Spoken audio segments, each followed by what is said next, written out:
ایک کی قسمت میں حضور نے عزت لکھی. کہا باپ راضی ہو گیا تو رب راضی ہو گیا. فرمایا ماں کے قدموں کے نیچے جنت, بہنوں کی بیٹیوں کی پرورش جو کر کے آئے گا میرے ساتھ جڑ کے انگلیوں کی طرح جنت میں جائے گا. فرمایا تم میں سب سے بہتر وہ جو اپنے گھر والوں کے لیے, اپنی بیوی کے لیے بہتر, میں تم سب سے زیادہ اپنے گھر والوں کے لیے بہتر.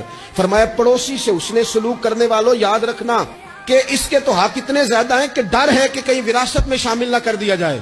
نبی پاک علیہ الصلوۃ والسلام نے فرمایا جو بی بی صرف حاملہ ہو, حاملہ, اسے رب کی بارگاہ میں اتنا ہی اجر ملتا ہے جتنا تلوار لے کے جہاد کرنے والے کو ثواب ملتا ہے. اور جب اس کے ہاں بچے کی ولادت ہوتی ہے اللہ اسے شہید جتنا درجہ دیتا ہے. اور جب وہ بچے کو دودھ پلاتی ہے تو ایک ایک گھونٹ کے بدلے رب غلام آزاد کرنے کا ثواب عطا کرتا ہے.